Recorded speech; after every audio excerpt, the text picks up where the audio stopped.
How much money? Any business that you do requires a certain amount of money, and it's time for the women of the world to demand that right, and demanding that right will only come from education, ladies. And that is why I say that women have to move away from softer sciences, arts. They have to move into science and technology. In the corporate world, the mafia needs to be broken, and it'll only get broken when we lobby together, when we network together, and we are educated and strong enough to break the glass ceiling. Well, my profits for me as well, when the losses were wiped out, I know for a fact that they didn't believe that I would do it. I'm sure they thought I was a fluke.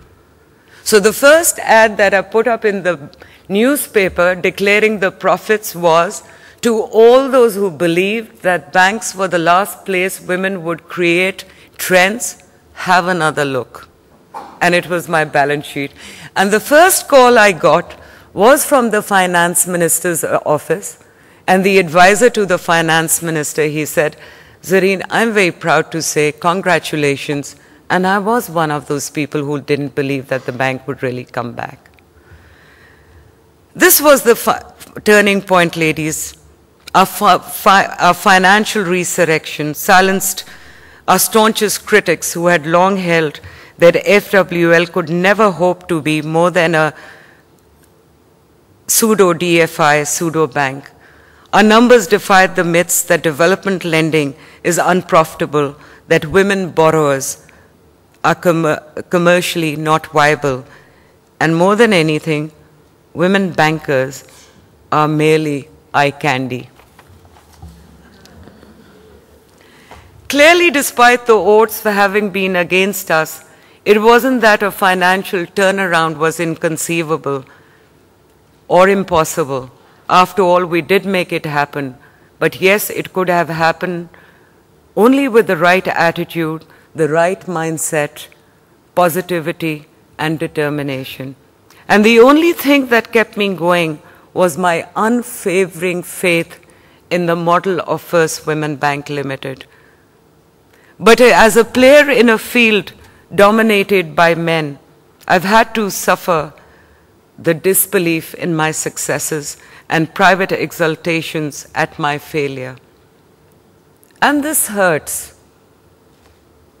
But more than anything, the more negative they became, the more creative I got. I did not have money. I only had my determination and my faith in the model of FWL. Our success at FWL has proven this without a doubt, and this success is a testament to the will and determination of the women of Pakistan historically. The odds have always been against women. It's now up to us to turn these odds in our favor, to create opportunities where none existed. There is never a final destination, only new heights to conquer. Today we've managed to establish FWL as a pivotal player in the crusade for women empowerment in Pakistan. Tomorrow we intend to put it on the global map. And to help lay the foundations of such a multifaceted revolution is the greatest privilege indeed. As a banker, as a woman, and as a human being. In that moment 7 years ago, I knew I just would never yield or submit to the circumstances just because they seemed impossible. I knew I had the backbone, the willpower required. I also knew that the bank was important enough for me to go out without a fight. But today I'm in a different frame of mind. I am not fearful. I'm not fearful of what I have achieved. I have no fear. I have no fear even of failure. And I would like to end with quoting Khalil Gibran, which was something I led a very wrong time back. I thought myself a fragment quivering without rhythm in the sphere of life. Now I know that I am the zephyr, and all life in rhythmic fragments moves within me. They say to me in their awakening, you and the world you live in are but a grain of sand upon the infinite shore of an infinite sea.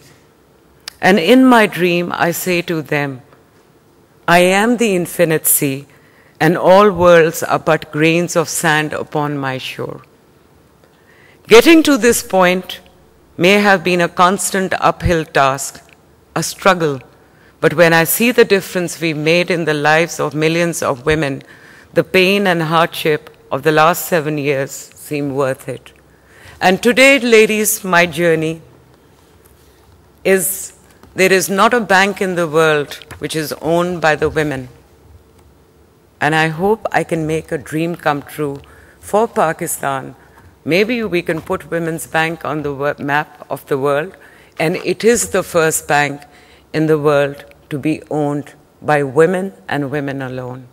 And that's my journey as of today. Thank you.